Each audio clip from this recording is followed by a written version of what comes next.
कहानी की शुरुआत में हम एक फार्म हाउस को देखते हैं जहाँ के खेतों में हमें एक जादुई रोशनी दिखाई देती है जो बहुत तेज इधर से उधर भाग रही थी। अगली सुबह हम 3 आदमियों को देखते हैं जो अपनी फसल देखकर बोल रहे थे कि किसी ने हमारी फसल खराब कर दी। कुछ देर बाद इनके पास इवान आता है और इवान के डैड इसको रात भर फसल की रखवाली करने के लिए बोलते हैं। इसके बाद रात को जब इवान फसल की रखवाली कर रहा था तब इवान को एक बहुत बड़ा घोड़ा दिखाई देता है। इवान उस घोड़े को पकड़ने के लिए एक रस्सी उसके गले में डाल देता है, लेकिन तभी घोड़ा बहुत तेजी से भागने लगता है, जिस वजह से इवान भी घोड़े के पीछे पीछे खींचा चला जाता है।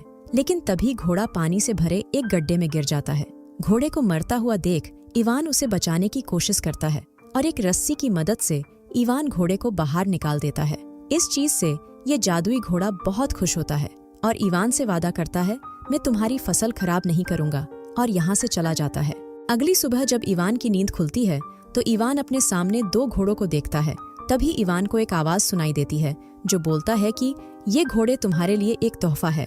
इसके बाद इवान के सामने एक छोटा सा घोड़ा आता है जिसका नाम फोल है। दरअसल फोल उसी घोड़े का बेटा है जिसे कल रात इवान ने बचाया था। इसके बाद फोल बोलता है कि मेरी माँ तुमसे बहुत खुश है, इसलिए तुम्हारे लिए ये 2 घोड़े भेजे हैं। तभी इवान बाहर अपने खेत में देखता है कि रात को उस घोड़े की वजह से पूरी फसल बर्बाद हो गई है और इवान के डैड भी गुस्से में इसके पास आ रहे थे। तभी फोल इवान को अपने ऊपर बैठाता है और बहुत तेजी से यहाँ से भाग जाता है। कुछ देर बाद हम देखते हैं कि इवान फोल की इस चीज से बहुत इम्प्रेस होता है और बोलता है कि हमें वापस घर जाना होगा क्योंकि मुझे वो दोनों घोड़े चाहिए ताकि मैं उनको बेच सकूं। तभी फोल एक जोर की सीटी मारता है जिसे सुनकर दोनों घोड़े फोल के पास आ जाते हैं। इसके बाद फोल और इवान दोनों घोड़े बेचने के लिए गांव की तरफ निकल जाते हैं। गांव में आने के बाद सभी लोग दोनों घोड़े को देखकर इवान से उन्हें खरीदने की बात करने लगते हैं, लेकिन इवान उन दोनों घोड़ों को किंग को बेचने वाला था।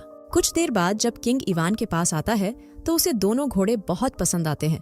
इतने शानदार घोड़े देखने के बाद किंग बोलता है कि इस भिखारी के पास रॉयल घोड़े कैसे आए, और किंग इवान को पैसे दिए बिना ही दोनों घोड़ों को अपने पास रख लेता है। इवान की इस बेवकूफ़ी के लिए फोल को अच्छा नहीं लगता है क्योंकि फोल ने पहले ही बोला था घोड़ों को एक बूढ़े आदमी को बेचने के लिए।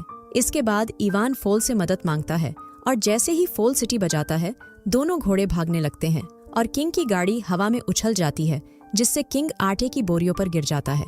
इस चीज से किंग को इवान पर बहुत गुस्सा आता है तो इवान बोलता है, आप मुझे इन घोड़ों के बदले पैसे देने भूल गए थे। तो किंग पूछता है, इनके बदले में तुम्हें क्या चाहिए? तो इवान इन दोनों की बहुत ही ज्यादा कीमत लगाता है। तभी किंग को एक आइडिया आता है और किंग इवान को अपने महल में काम करने के लिए रख लेता है और इवान को चीफ भी बना देता है ताकि